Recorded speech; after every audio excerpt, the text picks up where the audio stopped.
Hi there, Steve Kaufman here. First of all, if you like these videos about language learning, please subscribe to my channel. And also let me know if there's anything you want me to talk about in particular. Today I'm going to talk about the revolution in language learning of the 21st century. Before I do that, I want to say that I generally make my videos in English. I try to speak slowly and clearly so that people whose first language is not English have a chance of understanding me, and then we make a transcript of the video available at link as a lesson where you can study the text, listen to the audio, pick up any words and phrases that you might have missed, and I think this way I reach the broadest possible audience. I am prepared, however, to have conversations with any of you who are native speakers of other languages that I speak. There's about 15 of them.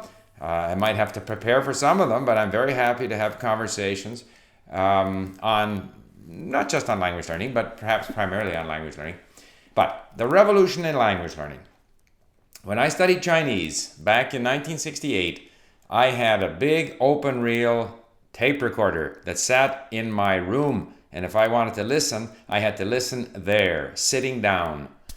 Today, I have my iPod Nano for when I am exercising, washing the dishes, when I'm very mobile. This little iPod Nano has more audio in it than the average language lab would have had back 50 years ago. And it's all things of interest to me. On my iPhone, I have the same audio as on my Nano, but this way, if I'm sitting in the car driving, Bluetooth, I can sync it to my car speakers. If there's a phone call, I can also pick up the phone call, again, hands-free, etc., etc. And I, in the meantime, can listen to my audio. I can also download audiobooks from audible.com and have them all stored in here to listen to. I can also do link on my iPhone, although if I have the opportunity, I prefer to do it on my iPad.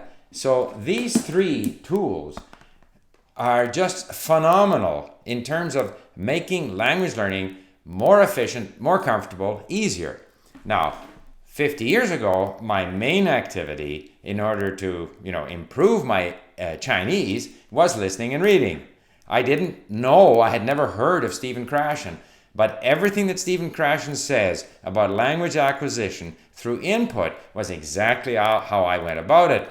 I was aware, as a learner of Chinese, I became aware very early of the importance of efficiency, because other than your attitude, your motivation, your confidence, the next most important factor is time. So if you can double the efficiency or triple the efficiency of your utilization of study time, that doesn't just double or triple your speed of learning. I felt it geometrically increased my speed of learning. So very early I decided I am not going to flip through a dictionary, because I forget the meaning as soon as I close the dictionary. And particularly with learning Chinese, it was very time consuming to look words up in a dictionary. I looked for readers on a variety of subjects which had glossaries. The inconvenience of the glossary, obviously, is that the glossary can't anticipate which words you know and don't know. So very often the words you want to find a meaning for aren't there. Conversely, words that you know are in the glossary list, plus it's distracting to flip back and forth. So the first major revolution was the MP3 file, initially the mini disc, MP3 files, MP3 players, the audio, the transportability, portability of audio. The second thing is the online dictionary. So you can be reading online and immediately see the meaning. And of course, you can do things the way we do at Link with these words and phrases that you look up. You can save them, you can review them, you can do so many things. On a device like the iPhone or the iPad, the text comes alive.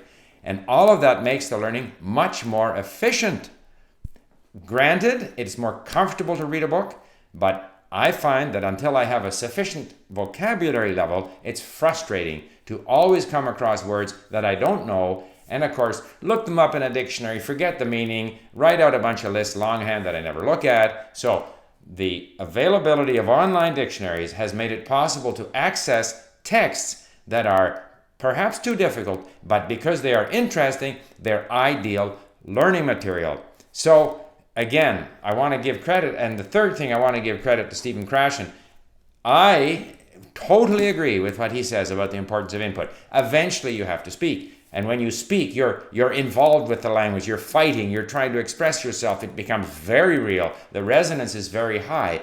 But before you get into the ring to wrestle or to box with the language, you have to have some weapons. You have to be able to understand what the other person is saying. You have to have some words to defend yourself with. And that's where the importance of input-based learning comes in. And I tell you, when I wrote my book about language learning, this was the book, and we also translated it into Chinese, was published in China.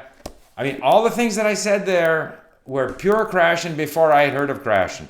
But Krashen explains it so elegantly. He explains and he backs it up with research.